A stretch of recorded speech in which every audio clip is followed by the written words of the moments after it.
Oh man, hey guys. As usual, I'm here right on time. Gonna take a minute, let everyone join, and we'll get started here in just a minute.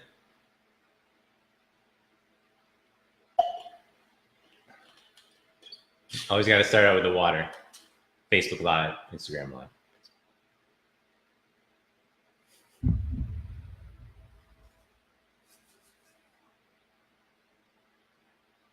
Should I look normal? All right. Move this in here.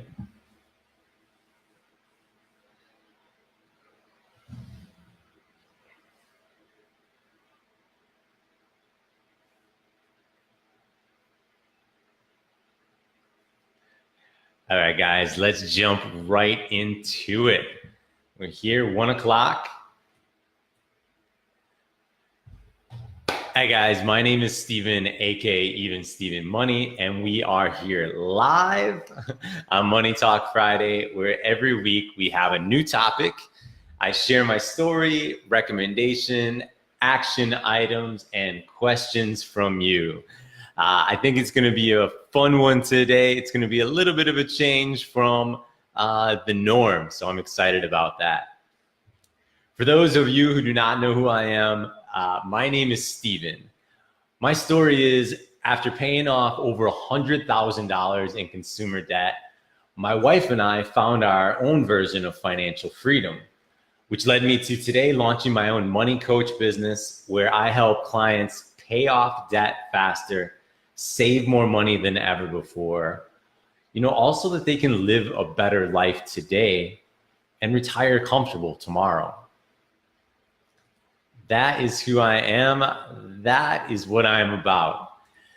Let me grab this week's topic, which is why I'm scared to death of credit cards. Good one. And definitely applies. Let me grab that link. I am going to put it in the comments. Hit enter right there. All right. So that I wrote a blog post, Even Steven Money, why I am scared to death of credit cards. I wrote this a little while back, and it's got some great updates. But what I'm excited about today, I'm always excited to share my story, always excited to share with others, grow your knowledge. But what I'm most excited about today is it's going to be a little different format. Let me grab some water here. So rather than waiting for the questions at the end, I'm actually going to dive into the questions right away. And if you have any questions, feel free to jump on right in the comments. Let me know. I'll do my best to answer those. We've got a couple of really good questions that it's the perfect time to answer. I can interweave it with my story and tell you more about it. So with that being said, what questions do we have for why I'm scared to death of credit cards?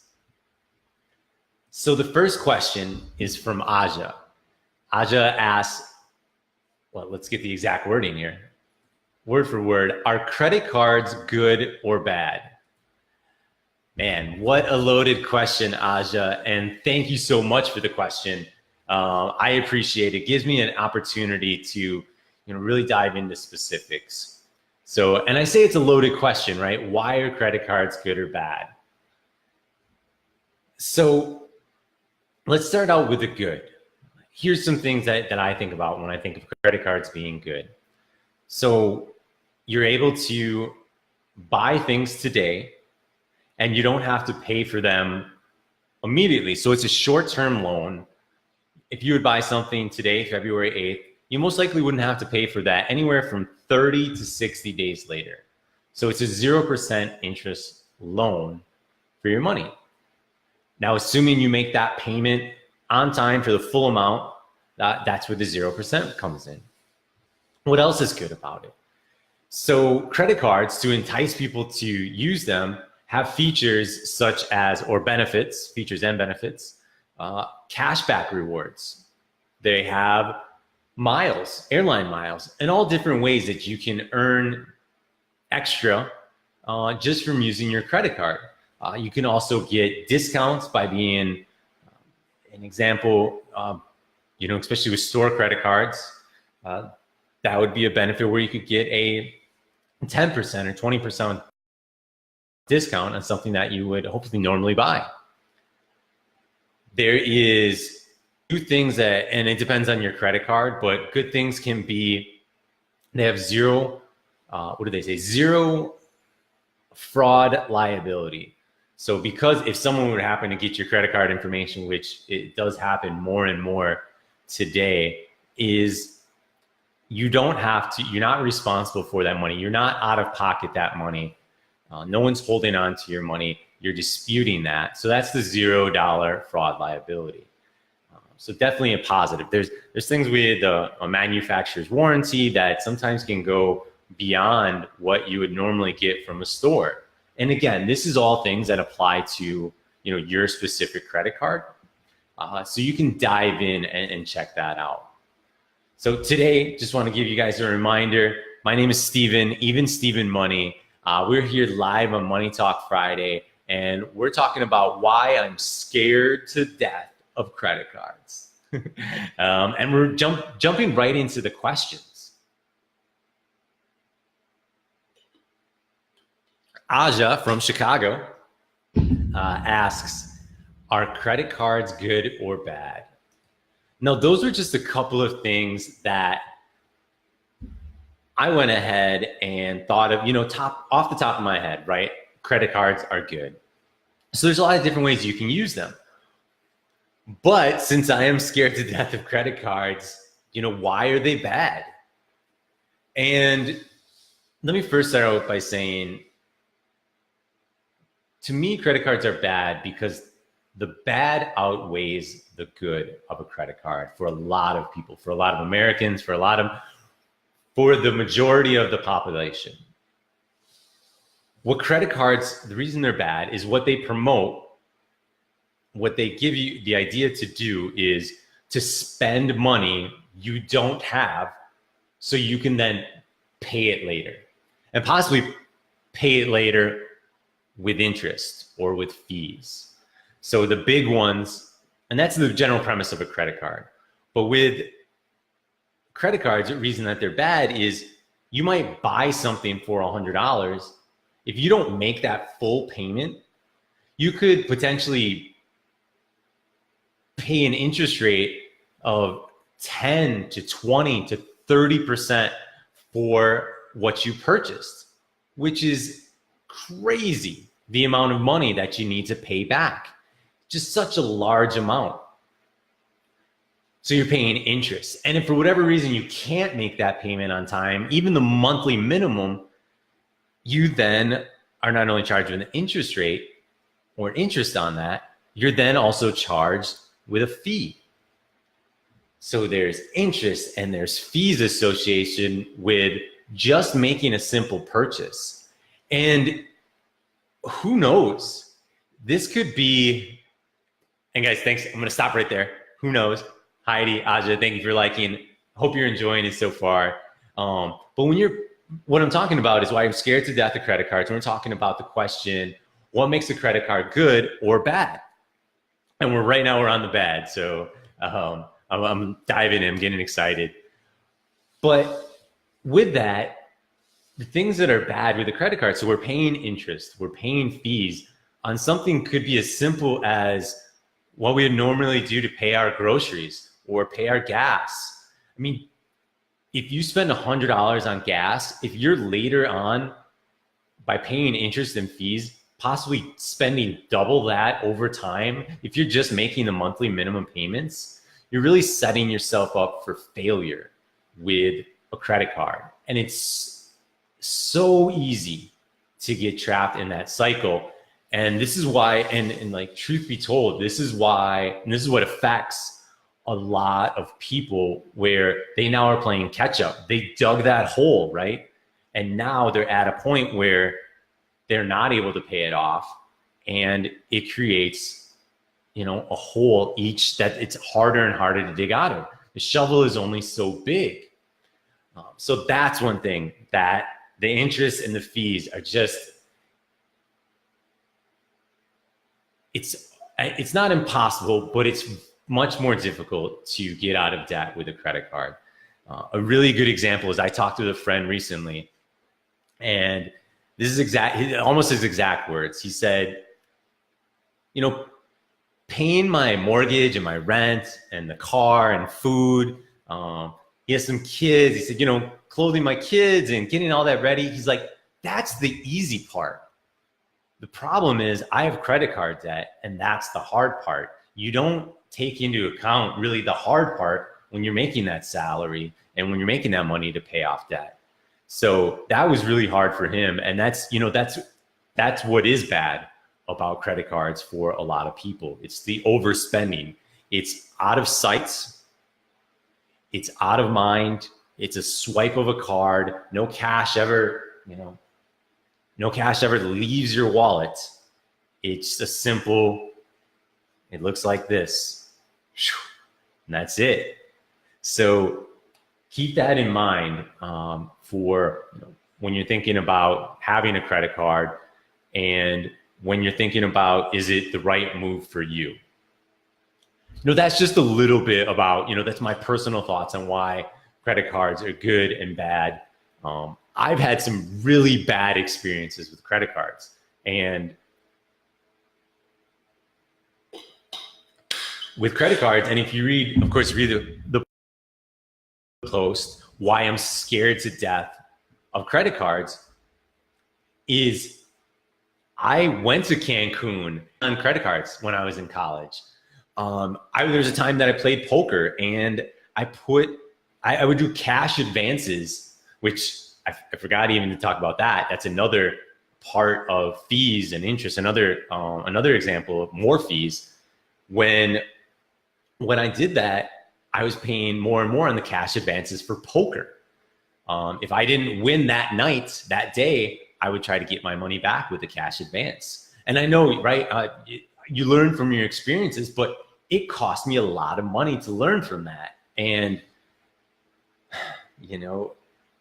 I want others to learn from that as well, and really think about that with a credit card.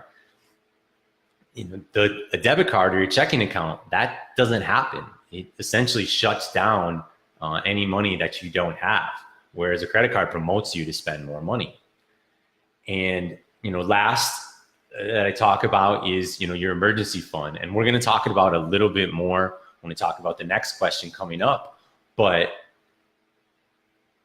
what happens is we get into an overspending, or we have an emergency that comes up, and our credit card then acts as our emergency fund. And that's a scary thing, because that's what you're relying on. And it's a cycle. It's over and over again. Guys, a reminder, thanks for tuning in. I think they call it a TV channel. Thanks for tuning in here on Facebook Live. We're here on Money Talk Friday, where we're here every week. This week, I'm talking about why I'm scared to death of credit cards. Trying to have a little fun here. I want to thank everyone who's checked it out, everyone who's asked the question. I said it before. Thank you, Aja, Heidi, Jane, Mary. I appreciate you guys stopping by, checking it out, liking the page, sharing it, commenting. If you have any questions while we're going through, I will do my best to answer them. But right now we have a question coming up next that was really specific. I thought it was a really good question from James. Send it home. And since I'm talking a lot, lots of water to keep the voice less Punisher, like with the deep voice, less James Earl Jones. Now let me jump to James' question, and I'm going to do my best to read it word for word here. And he was able to ask this on Facebook, at facebook.com/evenstevenmoney. He says, right now, I'm sort of buried on one of my cards, or one of my credit cards. He says, we have a good credit card with a percentage back or cash back on different deals. So they started putting all of their purchases on this card. And for a while, they paid it off every single month. But what happened is over time, things happened. Emergencies happened maybe. And now we're making big payments, but they're not paying it off. And then they're still adding on, still putting on purchases on there. James asks, what would be a good plan of action to get back in control? So what a great question. I know a lot of people that I talk to, a lot of people that I work with, this is what I do. This is what happens. And it's a great question for James. James can get it answered here, but it's also a great question for many, many people. And let's dive right in. So I'm gonna start with how I work with my money clients. And we're gonna get to the point of James' question where he asked what would be a good plan of action to get back in control. But it all starts somewhere. So with my clients, what I work with is, I call it the brick by brick. Should I say that right? It's got a similar nature to if you're familiar with Dave Ramsey, would be his baby steps. Now these are more specific to my clients. So the brick by brick, the idea and the plan of it is you're laying that brick, and you're either look at it as you're building your financial house, so creating a strong foundation, or look at it as you're laying down those bricks because you're creating that road to financial freedom. You have to lay each brick so you can go to the next step. So with that, what I work with is, the first question when I'm working with my clients is, we figure out what your values are. And I know that sounds, hey, I want to pay off credit card debt. I don't want to worry about my values. It applies. So we work on figuring out what your values are. The biggest one, I always tell clients this, track your spending. If you can track your spending, you're ahead of the game by so many lengths. With that, we put together a budget, which is, I call it the keep it simple, Steven. So we work with a zero-sum budget. From there, we have some really good bricks. We have some really good building blocks, if you want to say. And then we move on to your emergency fund, which is, now there's a lot of recommendations out there. I call the emergency fund that I recommend is the emergency fund that helps you sleep at night. So when you wake up, or when you're going through life, essentially, when you wake up, are you worried that your emergency fund's not enough? That if something came up, like, they always say that if your water heater broke, or, if you had a car accident and, you had to pay your deductible, or different things, emergencies, right?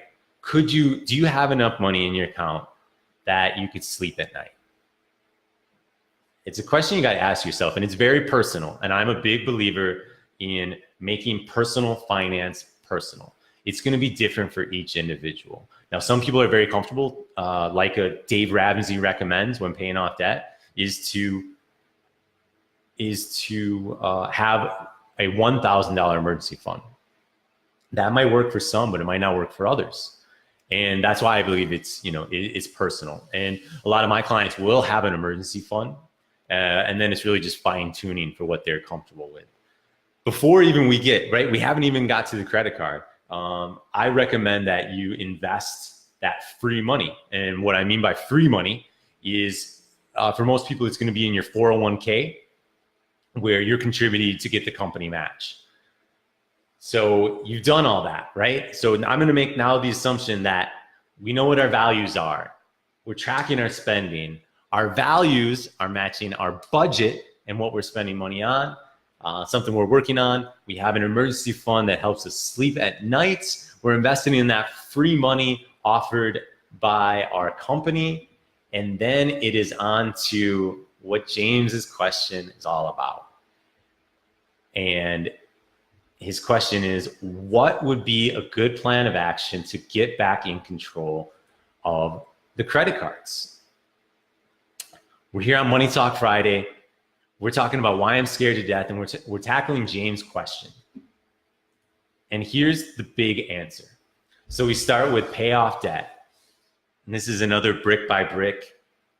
Focus, focus, focus. So what I recommend for James as a client,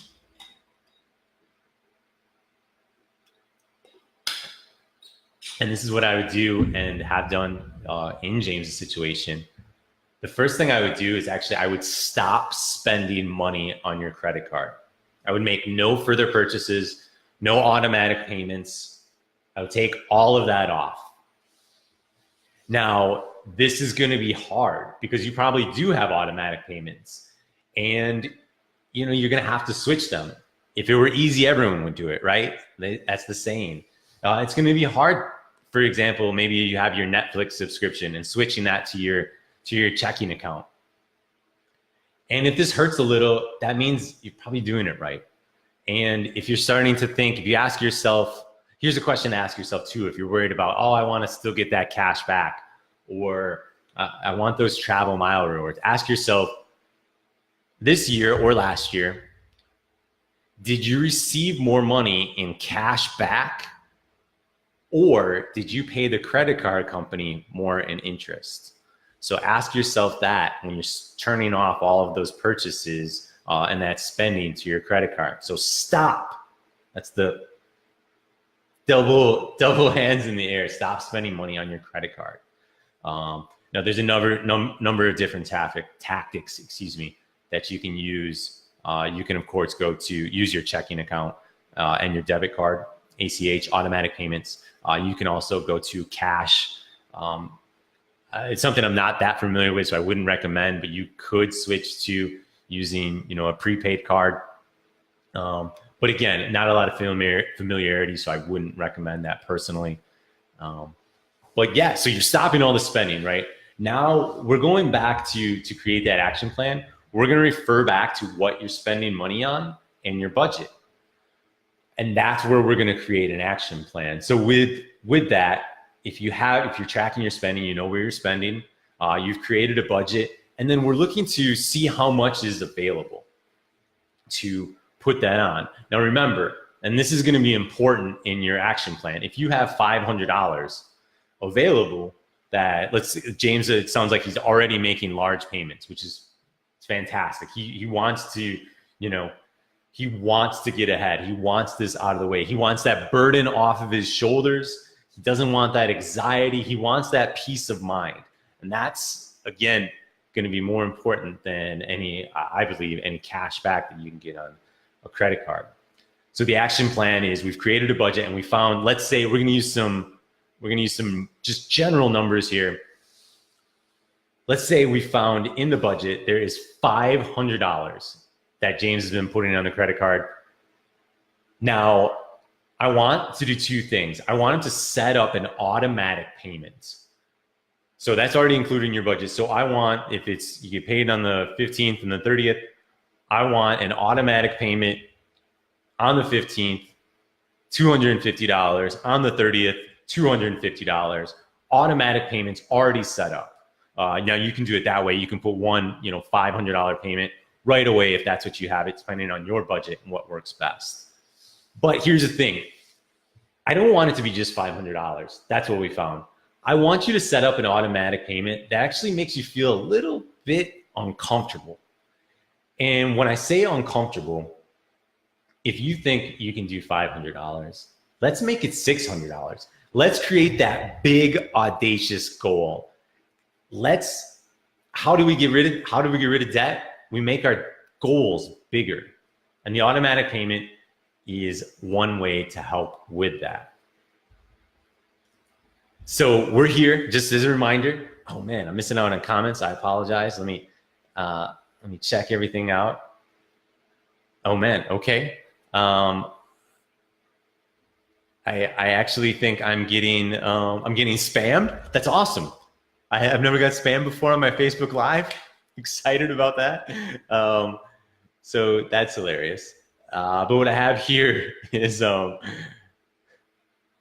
apologies, threw me off. I'm just excited, guys. We're here on Money Talk Friday.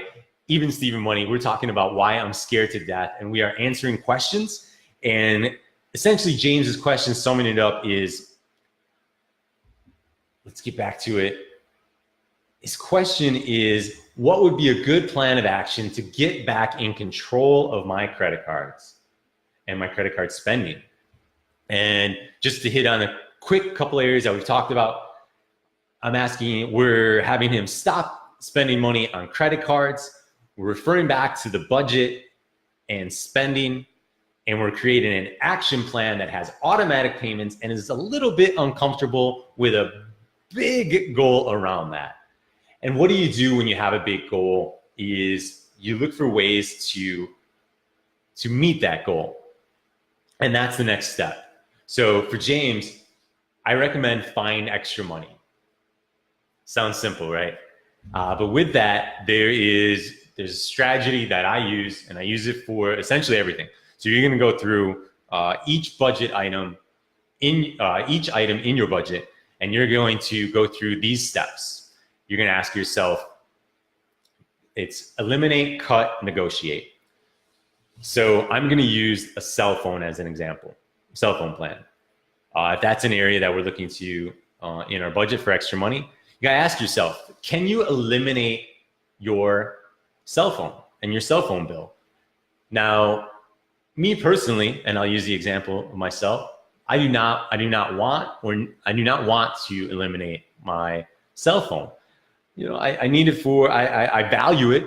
And the reason I value it, and this goes back to, your values doesn't match your values. I value being able to talk and text with my friends and family. I value being able to use that for, my business and being able to, again, talk with individuals essentially on there or use the internet. But yeah, so I value, so I wouldn't eliminate that part, but you have to ask yourself that. Can you eliminate Netflix? Can you eliminate different budget items? Then you move on to the next one. Can you cut? Is there a way that you can cut the price on, in this example, your cell phone? So what I would do is, here's where some research comes in. You would look at, if you have Verizon, you then do the research to see, can you cut it with AT&T? Can you cut it with Sprint, T-Mobile, all these other ones. There's small shops or different ones, Cricket, Google. Google has one that I use personally, Republic Wireless. Are you able to cut that, basically cut that plan? By, essentially you could switch carriers. That could be one. Another example would be, maybe you have an unlimited plan and you're paying $80 a month. Are you able to reduce that maybe to 5 megabytes of data? And that would reduce your bill $10 or $20. And last but not least, so you've done all this research, maybe you see AT&T has a plan or a promo running and it's $49.99 a month, whereas with Verizon, you're paying $80. I want you to call your carrier, or again, whichever case or whichever item it is, and I want you to negotiate. Call them up with your research and ask them, do you think, and give them a little bit of a story, give them your story. Talk to the rep and say, hey, I'm looking to pay off my credit card debt. I just happen to have this, I love the cell phone company, but you know what? I just can't afford it. It's too much. Paying off debt is more important to me than having this unlimited plan. What can you do for me? Can you reduce my bill by $10 a month? Can you reduce it by $30 a month? Can you cut it in half? Ask them and take it from there. Tell them, there's negotiation tactics. Check them out online. I use it with my credit card. If you check, I did it with my credit card, but I also did it with, cable. So you can use that as a negotiation tactic. I said, hey, I have this service. They're offering this. Can you beat it? I might leave, which you might. But yeah, so eliminate, cut, negotiate. These are ways that we're finding extra money to pay off that credit card. Now, we're we're eliminating some expenses, right, or reducing them. And then the next step, of course, earn extra money. If you're an hourly employee, you can earn overtime possibly. If either way, you could do a side gig, and the side gig economy is anything. There's so many things, but anything from driving Uber, Lyft, walking dogs, wags, starting your own business with what is it, Etsy, and different things. I know Heidi's very familiar with Etsy. Great shop, by the way. I always love it. But yeah, it's crazy. There's so many things out there. Now, if you're a full-time employee and you don't want to do those things specifically, you can take your promotions, any promotions that you get, and raises. And as soon as you get those, automatically set that up to essentially never see that money. James, if you're getting a 3% raise, that 3% is going right towards your credit card debt. And you're making automatic payments towards that. You're going to have an excellent opportunity, assuming that you get a bonus or a tax refund coming up here in, usually for most people, it's February, March, April, give or take. You can take those large payments and apply them to your credit card debt. So that's going to help with that big, audacious goal. But I don't want you to include that in there. Check it out. Guys, thanks again for joining. Everyone who's here. I mentioned your name before, Chuck, Heidi. Again, thank you guys for stopping. I love it.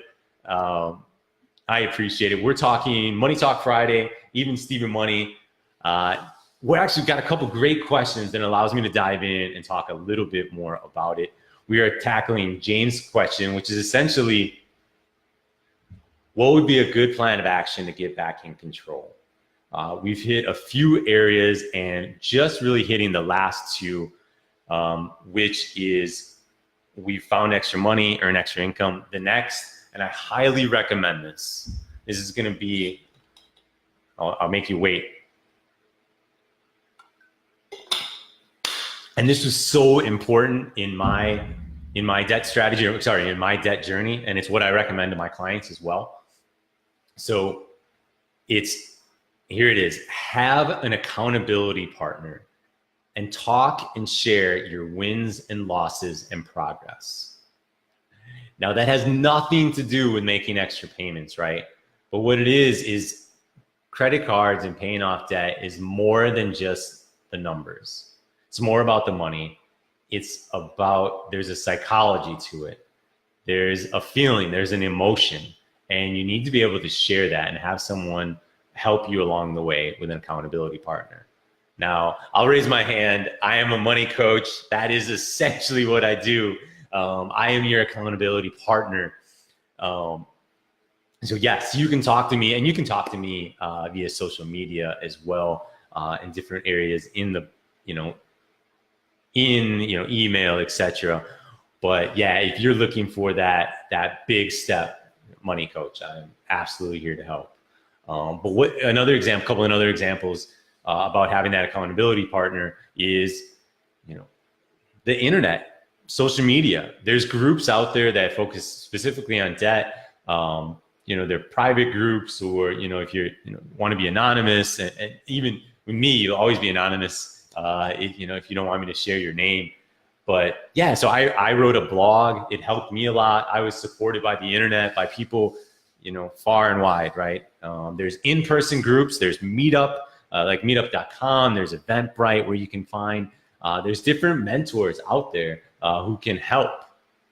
And then with that accountability partner, my last recommendation is, and again, recommend this wholeheartedly, is to have some sort of visual progress. Now, if you're keeping track of your debt on, an Excel spreadsheet, print that off to show your progress. If you're keeping it online, still print it off and look at it. I personally, this is maybe a little bit old school, but I took a piece of paper and I made a debt thermometer, and I would color it in all the way through. So I think mine was, and this is on, it's on a website. It's on Budgets Are Sexy, my story, and you'll see it. I believe it was called The Road to Debt Freedom. And I would color it in green, road by road, brick by brick. And I put that, for me, I put it on my bedroom door. So I saw it, essentially every single day when I got up and when I went to work, when I went to walk the dog, everything, when I woke up, went to bed. So highly recommend visual progress. Think of it like a fundraiser where they color it in when they're trying to get money for the library.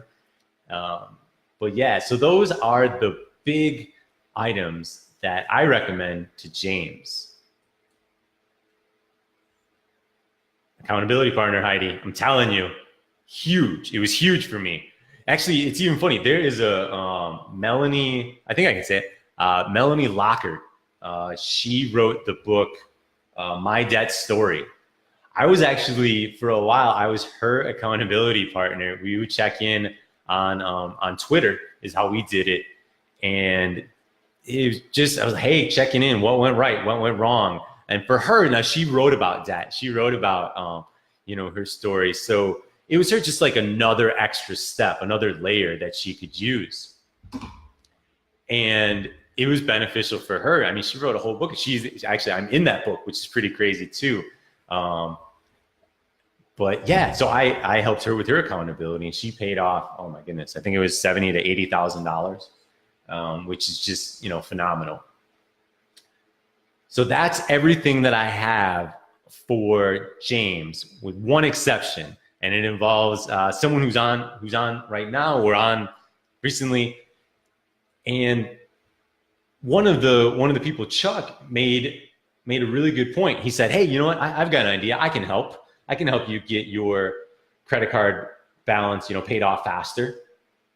And he said, hey, you know that there's all sorts of cards that are that allow you to have 0% for a number of months.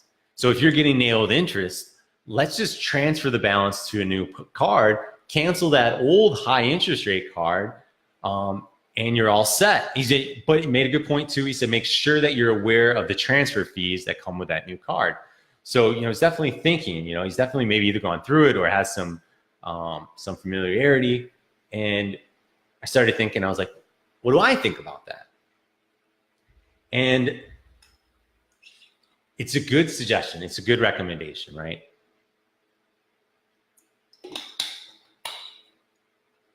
But think about this. I just went through and gave James, I went through on what I think he should do. And I talked about values. I talked about tracking your spending. I talked about budgeting, talked about having an emergency fund, investing in that free money. It's a little bit more of the brick by brick plan.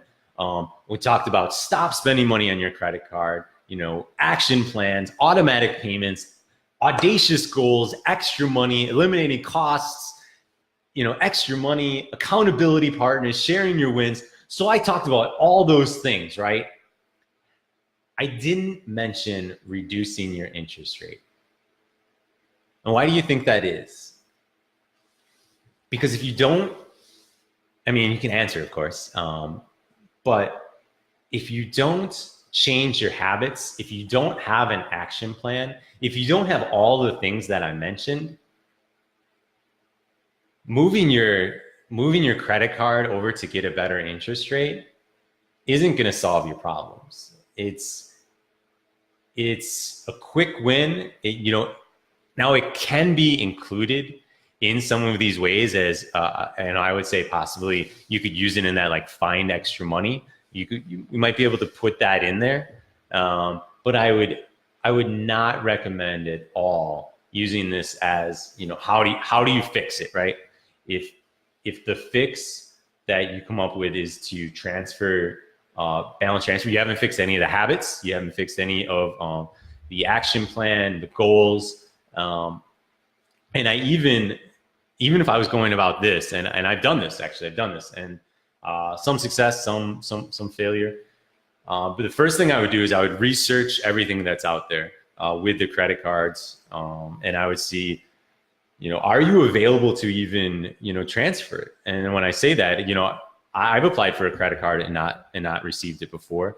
How much is the balance transfer going to be? What if it's only $1,000 and your credit card balance is $15,000? Like, is that worth all of your time and your and I guess the hassle of it. So when you're doing all this research, I would then, essentially you're kind of going through those same steps of, of a little bit of the eliminate, cut, negotiate, where you're calling your credit card company and say, hey, same thing. I have a credit card. I'm looking to reduce my debt, pay it off faster. I'd like you to reduce my interest rate. Can you cut it in half? And, essentially take it from there. Maybe they offer they might try to sell you on a 0% credit card. And if you've done your research, you know what they have, you know what they offer. But they might say, you know what? And if you tell them, no, I don't want that yet, I don't want it. And they say, hey, you know what? Your interest rate is 21%. And they said, so what we can do is we can reduce it 10%. We can get you down to 10% for 6 months. Now it's not 0%, but you haven't done any balance transfers. You haven't done any switches. And you've then, created some extra money, always just keeping that same card. You'll be able to figure it out more when you talk to them. But yeah, you can certainly look at the balance transfer, and then you've done your research. But even that, I'd even consider, is there other options available? Is there a loan through friends and family? Now, I don't know your situation, obviously, but I would, is it something that could work? Is it something that makes sense for you? So this is where really the research comes in, but it's such a small portion of it. I certainly appreciate the comment and the suggestion. I think it can be a part of it, but I want you to do all of the other things by paying off debt, and then you're focusing. So that is everything, I think. Oh, Heidi says also, along with that, because it gives you an excuse to keep the card. Yeah, and that's part of it as well. So that's what I got for you, James. This is going to be live for you. This is going to be on Facebook. But hey, guys, that's everything that I have. Just wrapping things up. Let me share a couple quick items with you. Guys, my name is Steven, aka Even Steven Money. I'm here every Friday, Money Talk Friday, 1 p.m. Eastern. Every week we've got a new topic. I share my story, recommendations, action items. And from this one was big. Questions from you, answers for you as well. I have experience of paying off over $100,000 in debt. I today have my own version of financial freedom, my wife and I. It's allowed me to launch my own money coach business. What we do, I like to think it's simple. I help clients pay off debt faster, save more money than ever before, all so they can live a better life today and retire comfortable tomorrow. So that is exciting. As a money coach, I wouldn't be doing my, my due diligence if I didn't give you guys a link to Even Steven Money as a money coach. So I'm going to put that in the comments. So the link in there, you can go in and check it out. It is Even Steven Money /money coach. And what that'll do is give you a little bit more on the services, what I do, what it costs, all of that. If you know this is for you, if you are ready to take the next step today, what I do is I can jump on a call or virtual call with you, and I'll provide that in the links as well. And this allows you to talk with me. And if you are excited about it, we find out if we are the right fit, if what I said makes sense to you and you want to take the next step to really create your own personal, road to financial freedom and do all the things that we talked about, right? Jump on a call with me, schedule it, super easy, free of charge, and we can make it happen. Last but not least, guys, we are in this together. Thank you, everyone, for showing up, liking, sharing, commenting, asking questions. Is there any more? Yeah, everything that you've done, everything that you guys have done, I really appreciate it. That makes me feel that, it live and breathe. We are in this together. I even had a couple moments this week on Facebook where I felt like you guys promoted me, but you also it made me accelerate and take take steps I don't think I normally would have taken. And then hopefully I'm doing the same here today, helping you, share my knowledge, grow your knowledge about questions and items. And I will be here next week. Hey, thank you again. I will be here next week, Friday. Cancel all your Valentine's Day plans. I'm kidding. It's actually February 15th. And we've got a fun one. So this one, and there's a giveaway. There's also a giveaway. Maybe for those of you stuck around, I'm actually going to be giving away this book. This is Work Optional by Tanya Hester. Retire Early, the Non-Penny Pinching Way. I'm going to be giving away this book. Still deciding if I'm able to get her on. She is a very busy person, but she actually did an interview and updated different posts. So it's going to be fantastic. Work Optional. We will be talking about that opportunity for a giveaway. But hey, don't tell anybody. Kidding. Tell everyone that I'm here every Friday on Money Talk Friday. Took a little extra because there were just such great questions. Really allowed me to dive in. Thank you again, guys. I hope you have a great Friday. I hope you have a great weekend, and I look forward to seeing you during the week and, of course, on Friday. All right, I'll catch you guys later.